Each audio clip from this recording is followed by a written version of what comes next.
एक मफरूज़ा और बताता हूँ। क़यामत का एक कॉन्सेप्ट मैंने जिक्र किया था, क़यामत जिसका अल्लाह ने जिक्र किया कि क़यामत कैसे आएगी, ठीक है। तो क़यामत का जो कॉन्सेप्ट अल्लाह ने जिक्र किया है ना, वो ये है कि जब सूर फूंका जाएगा तो इनके दिमाग पिचक जाएंगे। अब दिमाग पिचक जाने को ज़रा थोड़ा सा ज़हन में रखना। To blow up and to suck, यानी फूक मारी जाती है, या तो फूक मारी जाती है करके, या हवा अंदर खींच के सक्शन पंप्स के जरिए, ठीक है। अल्लाह ने हर चीज़ की मौत उसके साथ लगा के भेजी है। सूर फूंकना कोई त्रम्पट या कोई बैंड या कोई बाजा या कोई बांसुरी नहीं है। It's something which is happening in front of our eyes. पूरी यूनिवर्स हॉलो है, वैक्यूम है, और एयर स्फीयर ने हमारे इस जो है वो कुर्रा अर्ज को संभाला हुआ है। ओजोन लेयर ने, ओजोन लेयर में सुराख होने शुरू हो गए।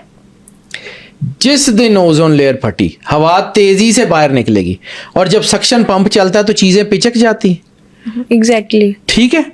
अल्लाह कुरान पाक में क्या कह रहा है? इनके दिमाग पिचक जाएंगे। आवाज की लहरों से अगर दिमाग फटते होते तो कान फटते, आपकी ये स्पाइनल कॉर्ड के सर्वाइकल में मसला होता, ब्रेन में उसका कोई कॉन्सेप्ट नहीं होता। एनाटॉमी यही कहती है। टू स्क्वीज, हवा बाहर निकल जाएगी। हवा बाहर निकलेगी तो क्या होगा? पानी के अंदर क्या है? H2O। कुरान पाक में अल्लाह कहता है पानी खत्म कर दिया जाएगा। H2O, हाइड्रोजन और ऑक्सीजन का मिक्सचर। अच्छा, अल्लाह से बड़ा साइंसदान भी कायनात में कोई नहीं हुआ। बेशक। Hydrogen highly explosive, oxygen fire agent, दोनों आग लगाने वाली और आग को बढ़ाने वाले एजेंट हैं। ठीक है, दोनों मिलते हैं तो पानी बन जाता है जो आग को बुझा देता है। कमाल ही की साइंस है।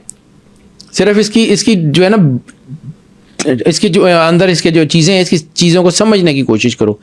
हाइड्रोजन और ऑक्सीजन, ऑक्साइड ब्रेक हो जाएगा, ऑक्साइड ब्रेक हो जाएगा, हाइड्रोजन अलग हो जाएगी, ऑक्सीजन अलग हो जाएगी, पानी खत्म हो जाएगा। पहाड़ रुई के गालों की तरह उड़ेंगे। तीसरा कॉन्सेप्ट क़यामत का। ओजोन लेयर खत्म हो गई, पहाड़, हवा खत्म हो गई, तो ग्रेविटी कहाँ गई? खत्म। ग्रेविटी के लिए क्या जरूरत थी? ओजोन लेयर और इस जमीन की जो चीजें थी उसके अंदर रहती थी, जो इसको रख रही थी। पहाड़ रुई के गालों की तरह उड़ेंगे। और क़यामत किसको कहते हैं? बाहर से आनी। इस जमीन की, इस सोलर सिस्टम की मौत का निज़ाम अल्लाह ने रखा हुआ। अब सोलर सिस्टम आपस में चेंड नहीं है, यानी चांद से जमीन को रस्सी नहीं डाली गई, सूरज से चांद को रस्सी नहीं डाली गई, आपस में बंधे हुए नहीं है।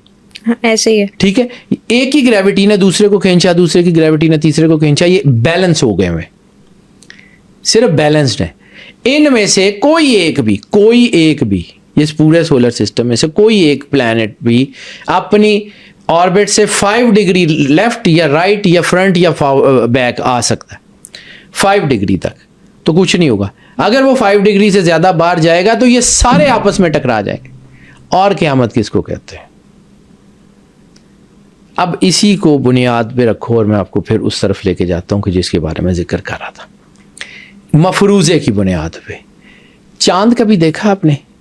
चांद की इंफॉर्मेशन पढ़ी है? यहां कहीं समुंदर थे, यहां कभी ओजोन लेयर थी, यहां कभी इंसान या उससे रिलेटेड किसी मखलूक का वजूद था। मफरूज़े हैं, ऐसे कहते हैं। अब इसको इमेजिन करो, ये जिस पूरी क़यामत का जिक्र कुरान पाक में है, जिस पूरी क़यामत का जिक्र मैंने, कहीं चांद पे आ तो नहीं गई, वहां पे ओजोन लेयर तो नहीं टूटी, यानी वहां पे समुंदर मौजूद है और वहां पर जो है वो पानी नहीं है, वहां पे ग्रेविटी नहीं है। ये तो आपके सबके करीब है ना, रोज नजर आता है। कभी इसके ऊपर सोच के तो देखो कि कहीं वहां क़यामत आ तो नहीं गई, कहीं वहां कोई मखलूक तो नहीं थी।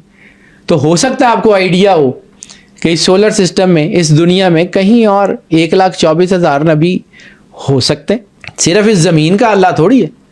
हम तो इस पूरी कायनात के इंतहाई छोटे तरीन हिस्से जिसको मिल्की वे कहते हैं, और उस मिल्की वे के भी इंतहाई छोटे से हिस्से जिसको गैलेक्सी कहते हैं, और उस गैलेक्सी के भी इंतहाई छोटे से हिस्से जिसको सोलर सिस्टम कहते हैं, और उस सोलर सिस्टम के भी इंतहाई छोटे से हिस्से जमीन के ऊपर रहते हैं। इस पूरी कायनात में अल्लाह का कौन सा राज है, हम ही यहाँ बैठ के कैसे डिटर्मिन कर सकते हैं? हम ही यहाँ बैठ के कैसे ये फाइनल कर सकते हैं कि यही है? तो कहीं चांद पे क़यामत तो नहीं आ गई? कहीं हो सकता है वहाँ पे कोई नबी आए हों, कोई मखलूक हो, कुछ हो। अभी भी कहा जा रहा है कि जी मार्स पे, स्टीफन हॉकिंग्स ने यही नहीं कहा था कि कायनात के निज़ाम से छेड़छाड़ मत करना, हो सकता है वहाँ तुमसे ज़्यादा मजबूत मखलूक हो जो तुम्हें आके पकड़ ले। स्टीफन हॉकिंग्स मेरा ख्याल है कि बहुत लायक आदमी था, वो इतना आम सा आदमी नहीं था कि इस किस्म की बातें ऐसे ही मफरूज़ों की बुनियाद पे कर जाए। आज दुनिया उसके ऊपर रिसर्च कर रही है।